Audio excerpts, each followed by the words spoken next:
8장 1절에서 8절까지 말씀.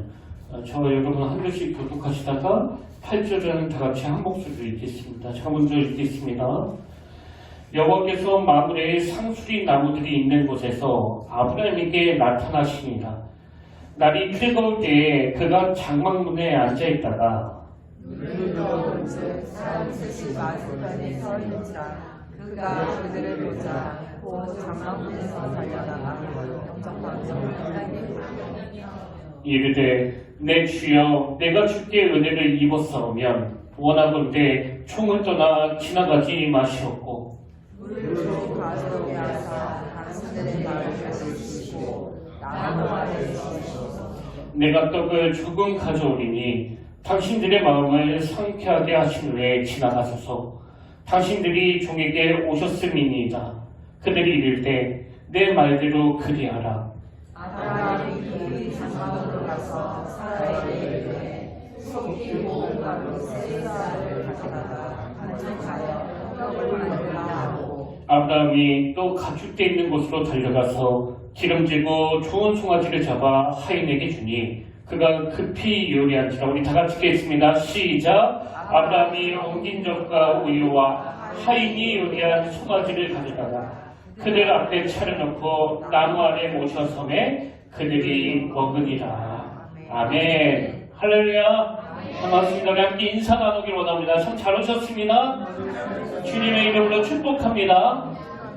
예, 주님의 이름으로 축복합니다. 오늘도 그 하나님께서 여러분 심령 가운데 놀라운 꿈과 또 비전과 또 은혜로 함께하여 주실 줄 믿습니다. 아마 아시는 분도 계실 것 같은데요. 그 메디치 가문이라고 15세기부터 17세기에 이르기까지 이탈리아의 그 피란체를 지배했던 가문이 있습니다. 근데 제가 요즘에 이 메디치 가문에 대해서 공부를 좀 해보니까요. 이 메디치 가문은 뭐 그 내용을 살펴보면 살펴볼수록 믿겨지지 않을 정도로 엄청난 영향력을 행사한 가문이더라고요. 그래서 보통 이 메디치 가문을 소개하는 글을 보면 뭐 이런 식입니다. 이 가문은 당시 세계 최고 부자 가문이 되었고 교황을 2명이나 배출했으며 레오나르도 다빈치, 미켈란젤로, 갈릴레오 등 수많은 인물들을 키워낸 가문이다. 뭐 이런 식으로 이 가문을 소개하기도 하고요. 또 이런 식의 소개도 있습니다. 이 가문은 중세의 낡은 시스템을 마감하고 르네상스라는 새로운 시대를 여는데 주요 역할을 했다. 이 가문은 무려 350년이라는 긴 세월 동안 르네상스와 예술에 이바지한 가문이었다.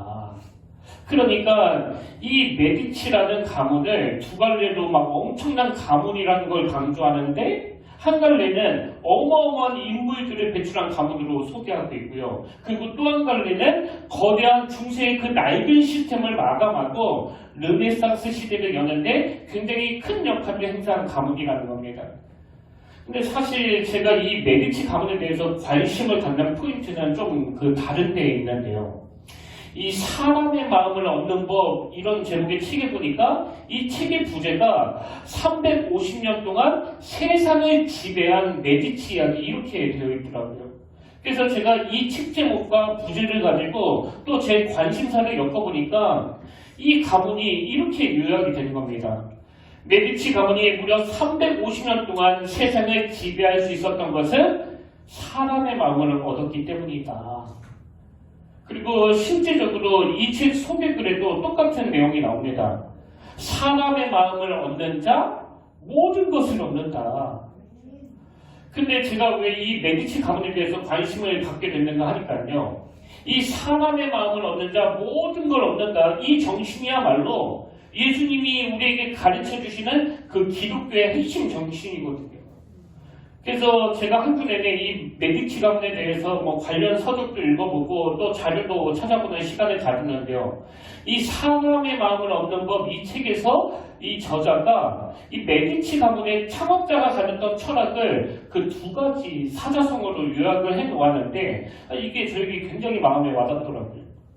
자, 이 메디치 가문이 가지고 있었던 그 첫 번째 철학이 뭐냐니까 이 메디치 가문은요 사자성어로 유약경화라는 이 정신을 잃지 않았다는 겁니다. 유약경화란 약하고 부드러우며 겸손하여 자기를 낮추다. 이게 유약경화예요. 그래서 이 가문이 갖고 있던 신조가 자신의 유능함을 막 드러내려고 하면 안 된다. 겸손해야 된다. 몸을 낮춰야 된다. 조용히 처신해야 된다. 이런 정신을 굉장히 강조하는데 저는 이 정신이 예수님의 그 낮아짐의 정신하고 부합된다는 생각이 드는 겁니다. 그런가 하면 이 메디치 가문이 갖고 있던 두 번째 신조가 뭐냐니까요. 사자성어로 여민동락의 정신을 가지고 있었다는 거예요. 여민동락. 여민동락이란 이 백성들과 더불어 즐거움을 함께한다. 이게 여민동락이거든요. 그래서 이 메디치 가문이 갖고 있던 기업 경영의 대원칙이요. 어떤 특정한 대상을 겨냥하는 사업을 해서는 안 되고 일반 사람들의 눈높이에 맞는 그런 사업을 해야 된다. 그러다 보니까 이 가문은 아무리 돈이 되는 사업이라 하더라도 그게 사람들에게 해악을 주는 사업이라면 과감하게 포기했고 또 반대로 아무리 손해보는 사업이라 하더라도 그게 사람들에게 유익을 주는 사업이라면 반드시 실행했다는 거예요. 그리고 이 경영 원칙이 그 당시 피렌체 시민들로 하여금 존경과 사랑을 한 몸에 받게 한 그런 원동력이 됐다는 겁니다. 저는 이런 내용들을 쭉 살펴보면서 이 가문이 뭐 사람들한테 무슨 아부하기 위해서 이런 원칙을 세웠다기보다는 정말 이 여민동락의 정신을 가지고 백성들과 함께 그 기쁨을 나누는 기업이었구나. 이게 막 느껴지면서 계속 제 머릿속에서 한 장면이 떠올랐는데요. 그게 어떤 장면인가 하니까 그 마가복음 3장에서 예수님이 안식일에 그 손 마른 장애를 고쳐주시는 그 장면이에요. 그 흐름 다 아시잖아요. 이제 예수님이 안식일에 그 손 마른 장애를 고쳐주시는 즉시 그 바리새인들이 주님을 고발하려고 막 두 눈 부릅뜨고 지켜보고 있는 상황인데요. 근데 여러분도 다 아시지만 예수님은 그 상황을 뻔히 아시면서도 그 손 마른 장애를 고쳐주시는 거 아닙니까? 그리고는 예수님이 그 감시하고 있던 바리새인들에게 왜 그 장애인을 고쳐줘야 했는지를 설명하시는데요. 그 내용이 마가복음 3장 4절에 나옵니다. 그들에게 이르시되 안식일에 선을 행하는 것과 악을 행하는 것, 그 다음 보세요. 생명을 구하는 것과 죽이는 것, 어느 것이 옳으냐. 여러분 지금 예수님의 이 정신이 아까 그 메디치 가문이 기업의 경영 대원칙으로 아무리 막대한 손해를 보더라도 그게 사람들에게 유익이 되는 일이라면 반드시 해야 된다는 그 여민동락의 정신하고 너무 부합되는 거 아닙니까? 그런 의미에서 저는 지난 몇 주간 저의 목회를 돌아보고 또 한국교회의 현실을 돌아보면서 마음이 좀 아팠습니다.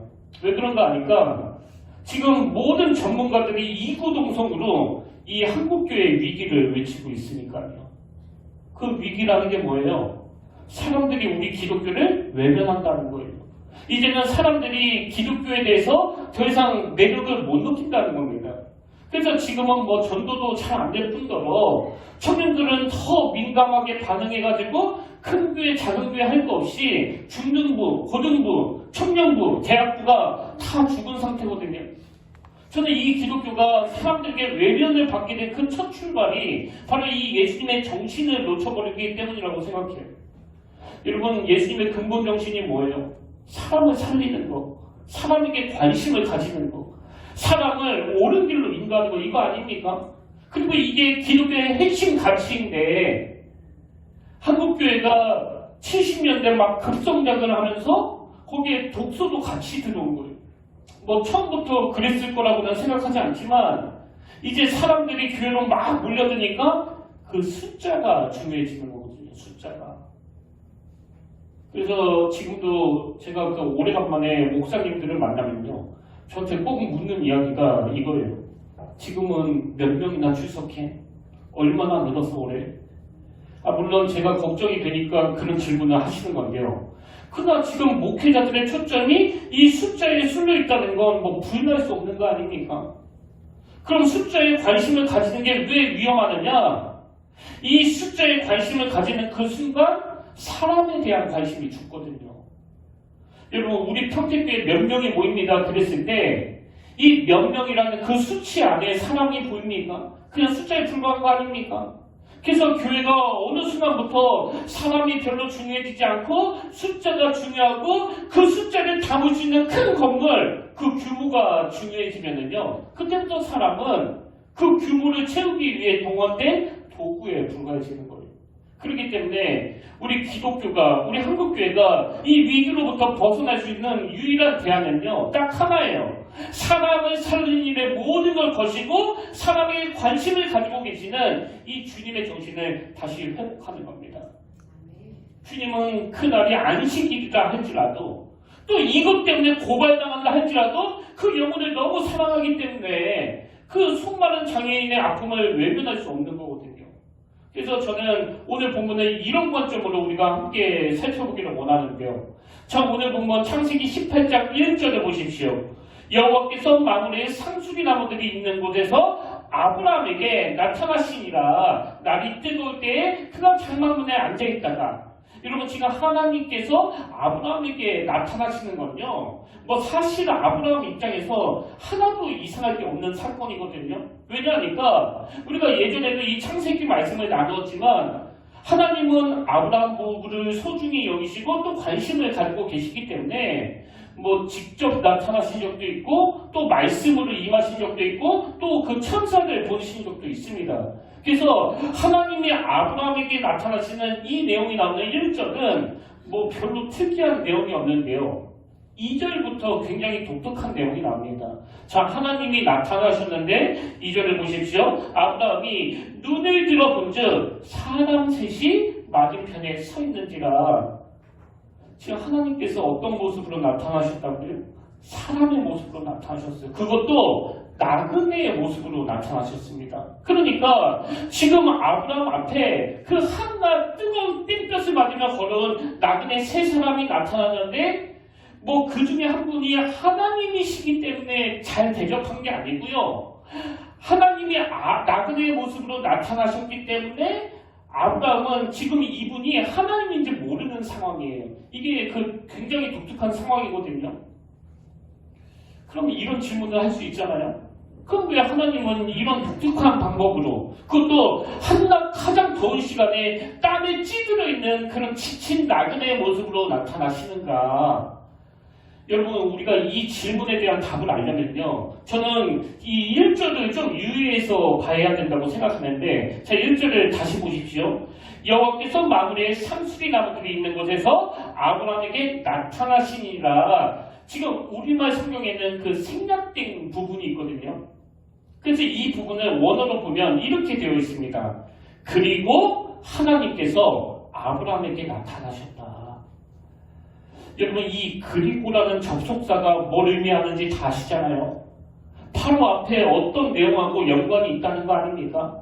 그러면 그 앞에 무슨 내용이 있느냐? 자, 17장 맨 마지막 구절입니다. 26절, 27절. 그날에 아브라함과 그 아들 이스마엘에게 할례를 받았고 그 집의 모든 남자, 곧 집에서 태어난 자와 돈으로 이방 사람에게서 사온 자가 다 그와 함께 할례를 받았더라. 그리고 하나님께서 아브라함에게 나타나셨다. 어떤 모습으로? 나그네의 모습으로. 이 흐름을 아시겠죠? 자, 그러면 하나님은 왜 나그네의 모습으로 변장하고 나타나셨나? 그건요, 하나님이 할례를 통해 하나님의 자녀가 된 아브라함의 태도를 테스트하러, 점검하러 오신 거라는 거예요. 여러분, 이게 오늘 우리 예수 믿는 우리에게도 참 의미가 있는데요. 성경에 보면 이 구약에 나오는 그 할례의 의미가 신약에서는 이 마음의 할례라는 표현으로 전환이 되거든요. 자, 로마서 2장 28절 29절을 보십시오. 무릇 표면적 유대인이 아니요 표면적 육신의 할례가 아니니라. 오직 이면적 유대인이며 할례는 마음의 할증이에요. 그리고 이 할례의 의미를 구약 여러 군데에서 설명하는데 제가 그 중에 하나만 읽어드릴게요. 신명기 30장 6절을 세번역으로 보십시오. 할례가 뭐냐? 주 당신들의 하나님이 당신들의 마음과 당신들 자손의 마음에 할례를 베푸셔서 순종하는 마음을 주실 것입니다. 그리하여 당신들이 마음을 다하고 정성을 다하여 주 당신들의 하나님을 사랑하며 살 수 있게 하실 것입니다. 무슨 뜻이에요? 우리 모두는 아브라함처럼 육신의 할례를 받은 건 아니지만 예수 그리스도의 십자가로 말미암아 죄 사함을 받고 그분의 자녀가 되고 이 마음의 할례를 받았다는 거예요. 그리고 이 마음의 할례를 받은 자들은 그 하나님에 대하여 마음을 다하고 정성을 다하여 그 하나님을 사랑하며 살아가야 될 의무가 주어졌다는 겁니다. 그래서 오늘 본문에서 하나님은 아브라함이 할례를 받자마자 가장 먼저 이 나그네의 모습으로 변장하고 나타나셔서 그 중동 지역의 가장 뜨거운 한낮에 땀을 뻘뻘 흘리며 찾아온 이 나그네를 아브라함이 어떻게 대하는가 이걸 가지고 점검하고 계신다면 오늘 저와 여러분의 신앙생활도 하나님이 아브라함에게 점검하셨던 그 잣대 그대로 동일하게 적용하신다는 거 아닙니까? 그래서 여러분 우리가 예전에는 나는 모태 신앙이지만 그동안 교회를 왔다 갔다만 했지 하나님 안 믿었어. 예수님 안 믿었어. 그 십자가를 어떻게 믿냐고 그랬는데 어느 날 예배 가운데 하나님이 나를 찾아주셨고 이제 나는 정말 하나님을 믿게 됐어. 그랬을 때 하나님은 진짜 변화된 크리스찬인지를 점검하는 강력한 잣대로 오늘 우리가 나그네를 어떻게 대하느냐를 보신다. 이게 오늘 본문에서 굉장히 강조하는 중요한 핵심입니다. 그런 의미에서 저는 이번에 우리를 향한 예수님의 요구도 똑같다는 걸 새삼 느끼게 되는데요.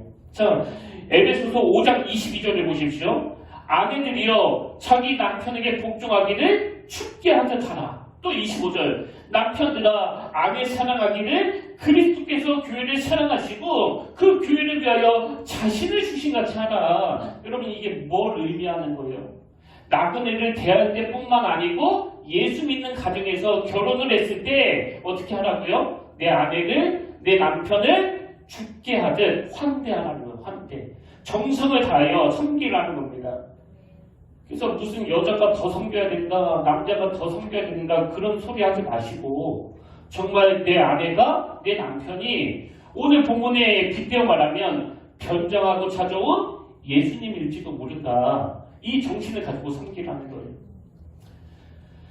사실 제가 이 말씀을 준비하면서 이게 약간의 부작용이라고 할까요? 요즘에 자꾸 무슨 생각이 드는가 하면 이제 제가 주중에는 교회에서 말씀을 준비하거나 또 이런저런 상담을 주로 하지 않습니까? 그래서 예를 들면 이번 주에도 그 지방 부목사님들이 찾아와가지고 저와 상담하기도 하고요. 또 이런저런 문제를 가지고 상담을 요청하시는 분도 계셨고요.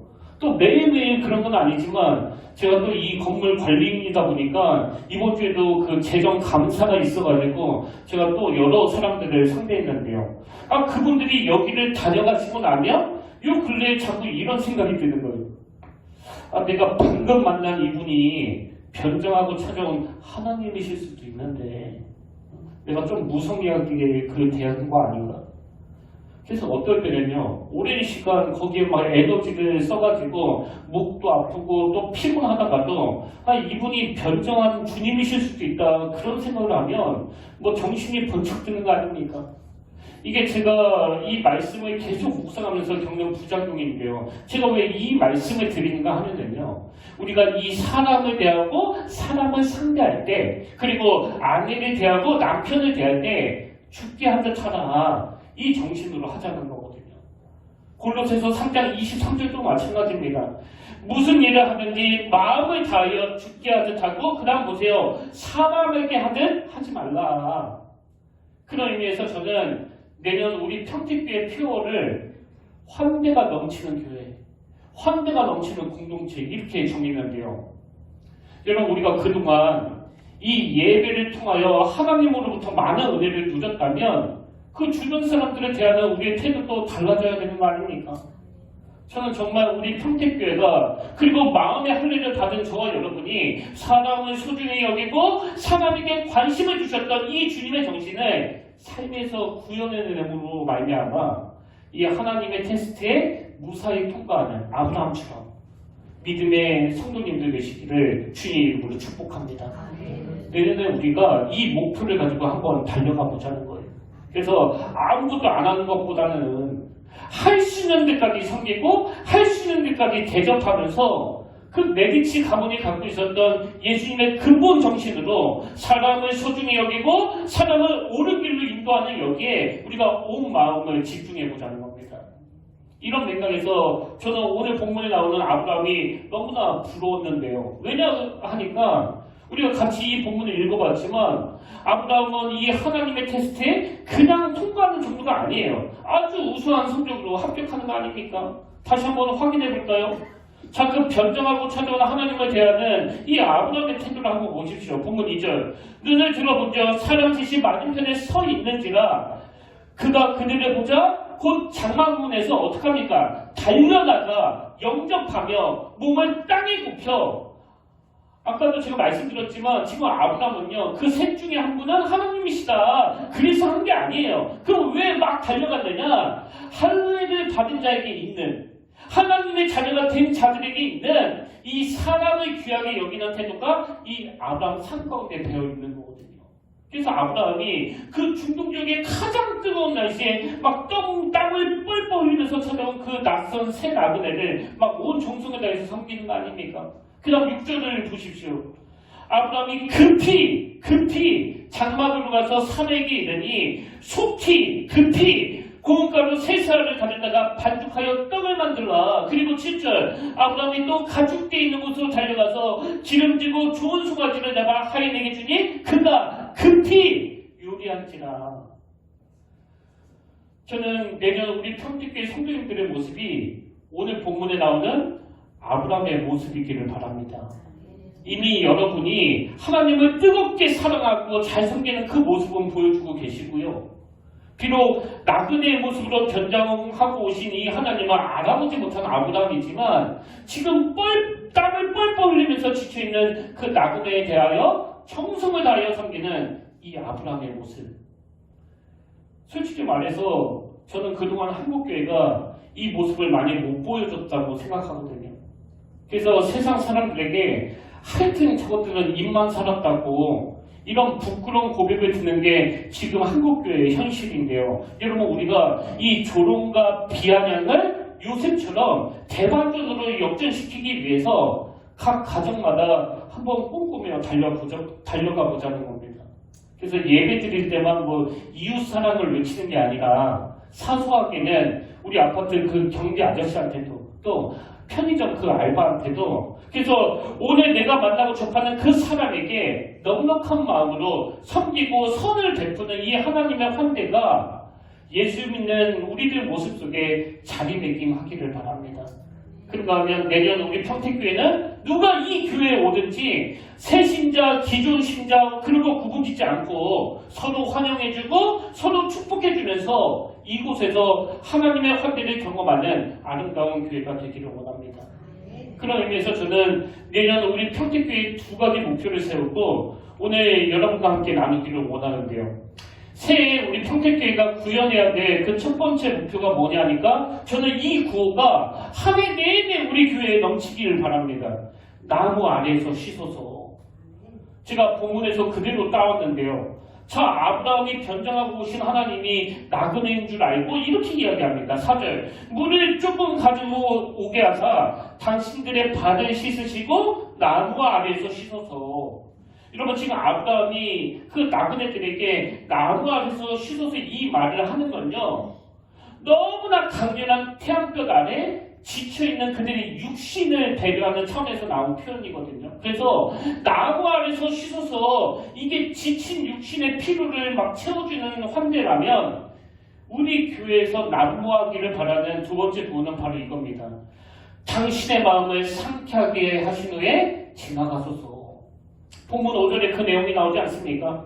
내가 떡을 조금 가져오리니 당신들의 마음을 상쾌하게 하신 후에 지나가소서. 그래서 여러분 아까 그 4절에 나오는 나무 아래서 씻어서 이게 지친 육신을 배려하기 위한 환대라면 5절은 그 영혼을 배려하는 환대예요. 영혼을. 그럼 왜 아브라함은 그 영혼까지 배려하느냐? 우리 인간은 육신만 있는 게 아니라 이 영혼까지 가진 존재거든요. 그래서 몸 편하다고 편해지는 게 아니라 그 영혼도 그 마음도 쉼을 얻어야 되는 거거든요. 그래서 저는 이 2가지 구호가 정말 내년 우리 교회의 인사말이 됐으면 좋겠는데요. 여러분 우리 지금 한번 연습해 볼까요? 자, 저를 따라서 한번 이렇게 인사하길 원합니다. 나무 아래에서 쉬소서. 그래서 육신적으로 지친 사람들이 이 교회를 찾아오면 바로 이 나무 아래에서, 그래서 제가 이번에 새삼 결심한 게 있는데요. 내년에는 여러분들이 그 예배 시간에 조시는 걸 절대 방해하지 않기로 했습니다. 사실 제 톤이요, 뭐 조금 피곤할 때 들으면 이게 막 좀 신경들 나는 톤이잖아요. 막 날카로워가지고. 그래서 제가 내년부터는 여러분 주무시는데 그 방해가 되지 않도록 소리를 많이 줄이겠습니다. 나무 아래서 쉬소서. 괜찮아요. 주무세요. 괜찮습니다, 정말. 네. 그래서 우리 교회는 삶이 고단을 가지고 육신이 지친 분들에게 거대한 나무 그늘을 제공해주는 그런 교회가 되기를 바라고요. 그런가 하면 두 번째 구호도 한번 따라해 보시겠습니까? 당신의 마음을 상쾌하게 하신 후에 지나가소서. 상쾌하게 하신 후에 지나가소서. 아멘. 그래서 우리 평택교회는 정말 마음이 지친 영혼에게 그 상쾌함을 제공하는 영혼의 안식처가 되기를 원합니다. 그리고 먼저 이 혜택을 여러분들이 많이 누리시길 바라요. 왜? 저와 여러분이 이 교회에서 온전한 회복이 일어나고 또 힘을 얻어야 또 다른 차원에서 우리가 세상을 섬기고 이웃을 돕고 그 작은 교회들을 섬길 수 있으니까요. 그런 면에서 저와 여러분이 한 마음으로 내년에 우리 평택교회가 영적으로 육적으로 쉼터가 되어 하나님의 환대를 경험하는 공동체가 되는 꿈을 같이 꾸기를 원하신다면 오늘 저는 여러분께 두 가지 제안을 드리고 싶은데요. 그 첫 번째 제안이 뭐냐 하니까 내년에는 저와 여러분이 뭐 우리 교회 성도도 괜찮습니다. 여러분 주변에 좀 위로가 필요한 사람, 소외받는 사람, 이런 사람들을 여러분 가정에 초대해서 뭐 비싼 건 아니더라도 그 따뜻한 밥 한 끼 대접하는 걸 우리 한번 실천해 보면 어떨까요? 오늘 본문에서 할례 받은 아브라함이 그 지친 나그네를 정성으로 섬겼던 것처럼 여러분 이거 어려울까요?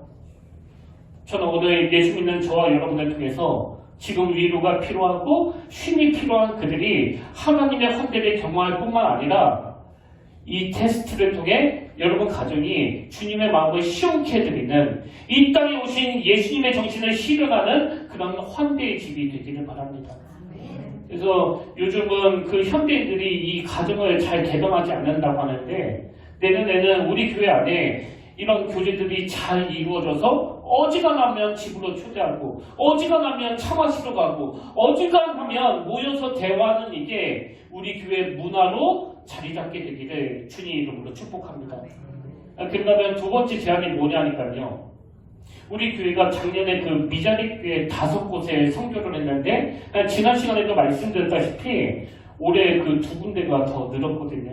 그래서 저는 우리 교회가 지금 총 7곳에 선교하는 이것도 막 너무너무 감사한데요. 처음 말씀드리지만 단지 그 2군데만 더 선교하게 된 게 아니고요. 나머지 5곳도 선교금을 더 늘리게 됐습니다.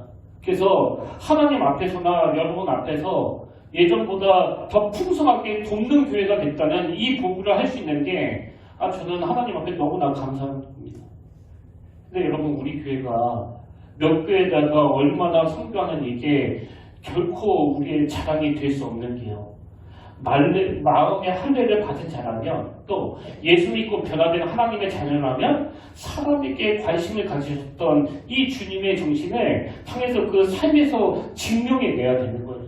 그래서 우리의 선교는요 뭐 여기까지가 아니고 이 교회가 존재하는 한 계속 될 겁니다. 단 한 교회라도 우리를 통해서 힘을 얻을 수 있다면.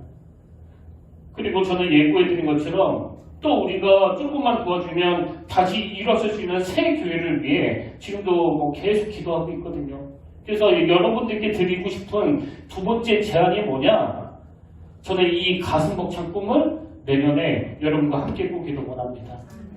여러분 이게 저와 여러분에게 절대 나쁜 영향을 미치지 않는 게요. 제가 경험한 하나님은 정말 정확하신 분이에요. 그래서 우리가 지친 이웃을 섬기고 또 그 나그네를 섬길 것을 결단하면 하나님은 그 일이 가능하도록 우리를 먼저 회복시켜 주세요. 우리에게 먼저 힘을 주십니다.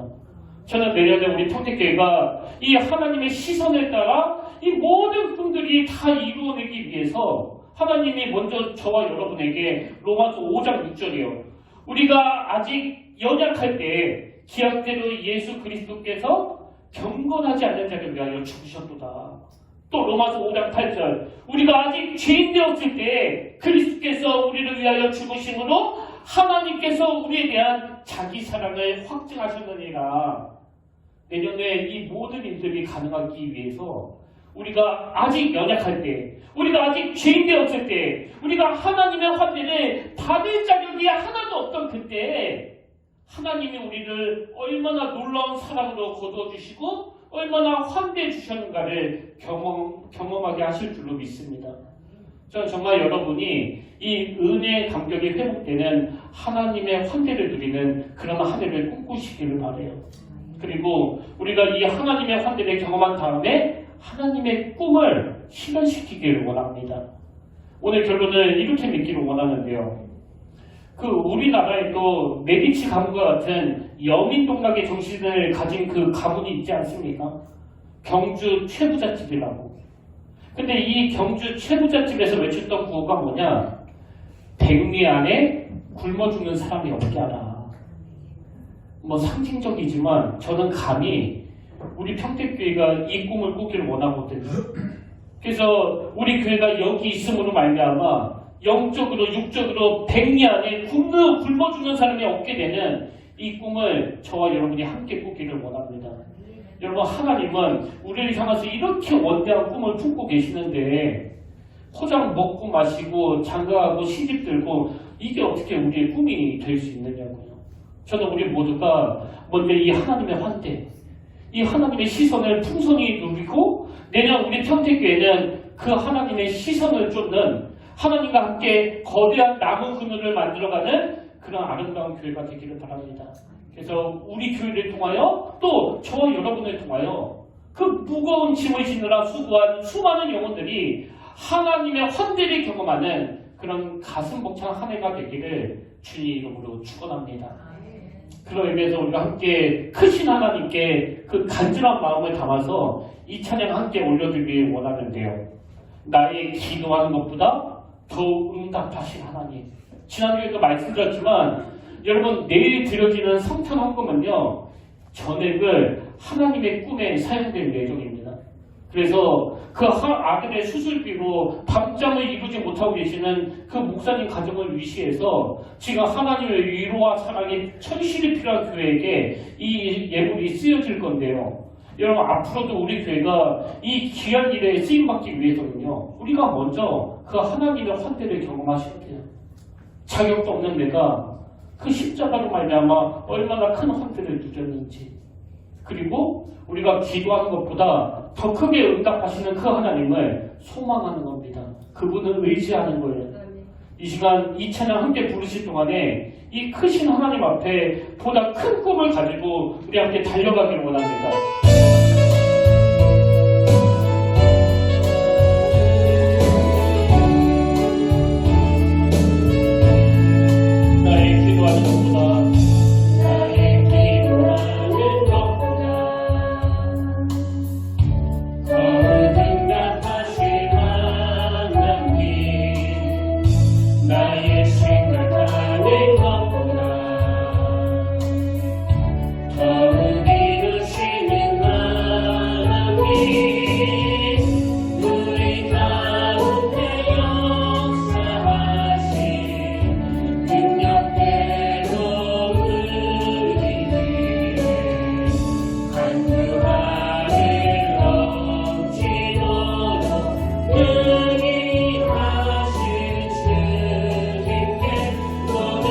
영원히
되신 하나님 아버지, 오늘 하나님이 할례를 받은 아브라함에게 그 사람의 모습으로, 지친 나그네의 모습으로 나타나셔서 아브라함이 정말 하나님의 자녀가 되었는지를 테스트하고 계신다면 마음의 할례를 받은 우리에게도 동일한 테스트를 하고 계신 줄 믿습니다.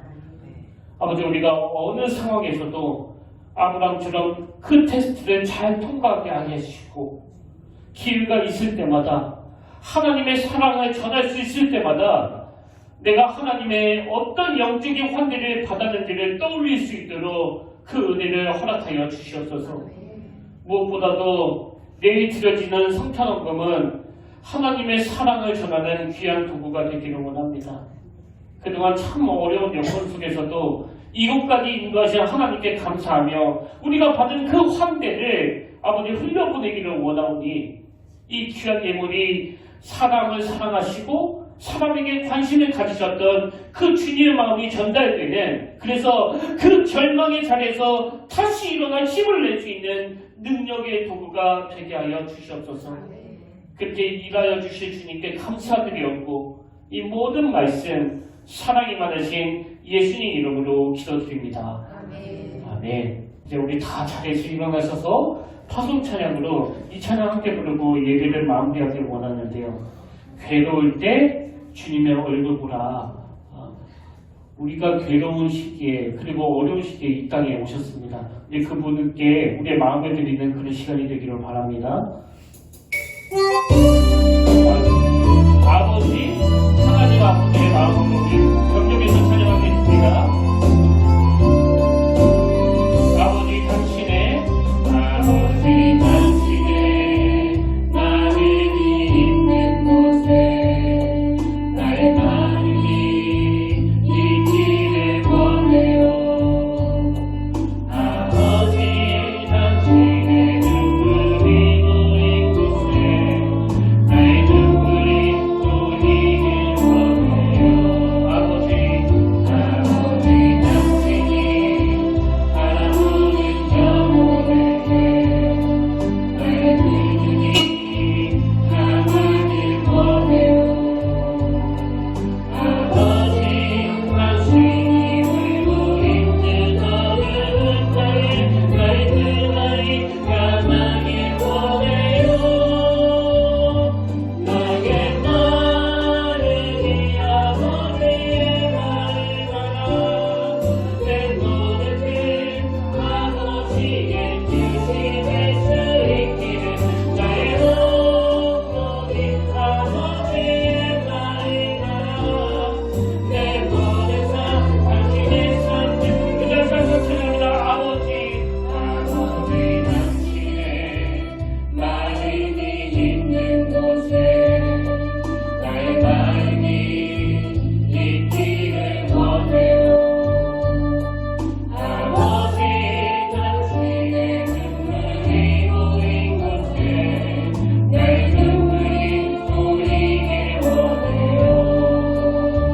아버지 당신이 바라보는 영혼에게 나의 눈이 가만히 원해요. 아버지 당신이 울고 있는 어느 땅에 나의 말이 가만히 원해요. 나의 마음이 아버지의 말을 따라 내 모든 뜻 아버지의 뜻이 될 수 있기를, 나의 영혼이 아버지의 말을 따라 내 모든 삶 당신의 삶에 나의 마음이 아버지의 말을 따라 내 모든 뜻 아버지의 뜻이 될 수 있기를, 나의 영혼이 아버지의 말을 따라 내 모든 삶 당신의 삶 되기를. 아멘. 6월절에 예수께서 자기가 세상을 떠나 아버지께로 돌아가실 때가 이를 줄 아시고 세상에 있는 자기 사람들을 사랑하시되 끝까지 사랑하시니라. 하나님, 우리가 아직 연약할 때, 우리가 아직 죄인 되었을 때 끝까지 사랑하시는 그 하나님의 사랑으로, 그 하나님의 놀라운 환대로 여기까지 왔음을 고백합니다. 때로는 자격을 잃어버리고 하나님과 멀어진 그 상황에서도 주님은 우리를 끝까지 붙들고 계셨기에 오늘도 종이 이 자리에서 말씀을 전할 수 있고 우리 성도님들이 이 예배자리에 함께 참여할 수 있음을 믿습니다.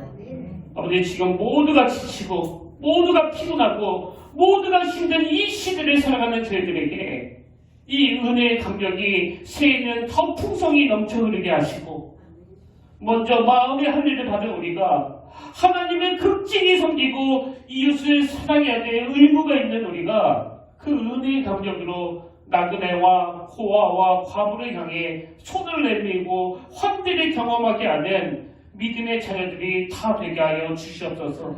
그래서 내년에는 우리 평택교회가 쉼과 안식을 누리는 하나님의 환대가 경험되어지는 놀라운 교회가 되기를 꿈꾸며 나아갈 때 지치고 고난 영혼들에게 거대한 나무 그늘을 제공하는 아름다운 공동체가 되게 하여 주시옵소서. 이번 한 주간 이 소망을 품고 하나님이 주시는 기쁨 가운데 승리하는 아름다운 한 주간 되도록 인도하여 주시옵소서. 이제는 우리 주 예수 그리스도의 은혜와 하나님 아버지의 다없는 사랑과 성령님의 감동, 감화, 위로, 교통, 충만하심의 역사가 오늘 주신 말씀 마음에 담고 다시 힘어도 달려가기로 다짐하며 예비하는 모든 주의 자녀들 머리 위에 지금부터 영원토록 함께 하시기를 간절히 축원하옵나이다.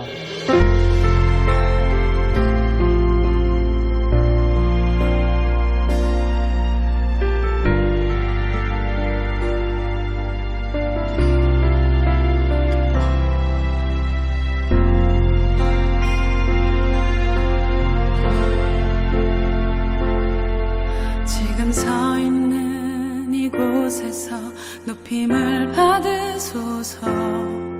내가 받는 땅 주님